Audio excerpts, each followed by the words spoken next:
So let's say I have an object that is moving, and I have that the acceleration of the object is equal to 3t minus 5, where t is the time in seconds and a of t is equal to the acceleration in centimeters per second squared. Let's say I wanted to find the velocity of my object, given that at time equals 1 second, the velocity is equal to 2 centimeters per second. So, first of all, I know that in order to make the velocity work with this acceleration function, I need to make it so that Vt, the derivative of my velocity function equals my acceleration function. So in order to make this term, I need a term in my velocity function that has a derivative equal to 3t.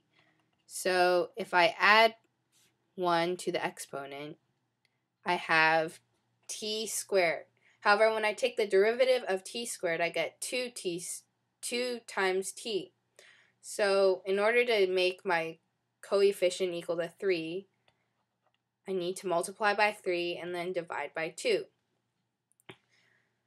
In order to get negative 5 in my acceleration function, I need to have a term whose derivative is equal to negative 5. So I can do negative 5t because negative 5t has a derivative equal to negative 5. So this is one function that could work for my velocity function. However, I can also add whatever constant I want because the derivative of constant is equal to 0.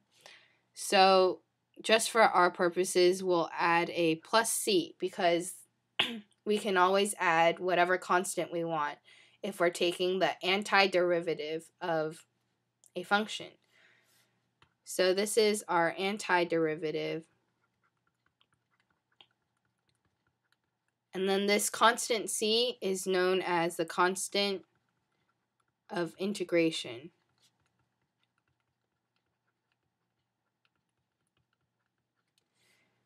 Another word for antiderivative is the indefinite integral. It's indefinite because of the constant of integration, because this term can be anything as long as it's a constant.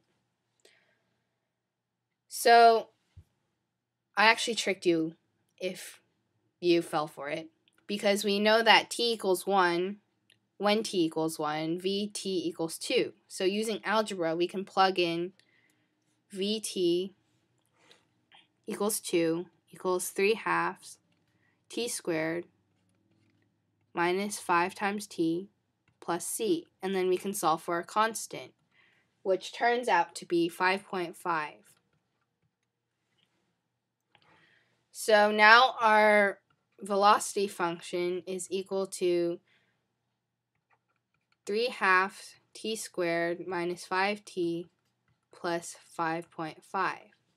And if we were to come up with a table of values, we could find that at t equals 0 seconds, 1 second, 2 seconds, 3 seconds, our velocity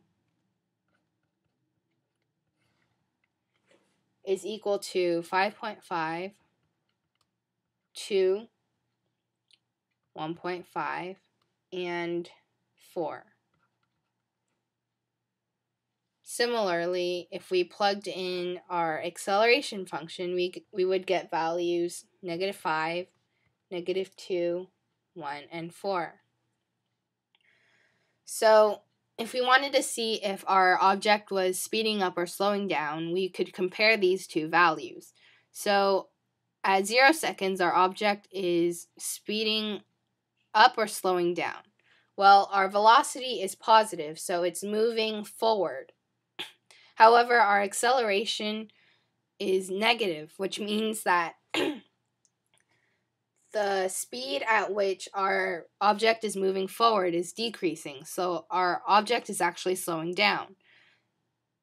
Notice how the signs are opposite, so this was another way to signify that our object was slowing down. A similar scenario is at 1 second. However, at 2 seconds, our object is moving forward and our acceleration is positive.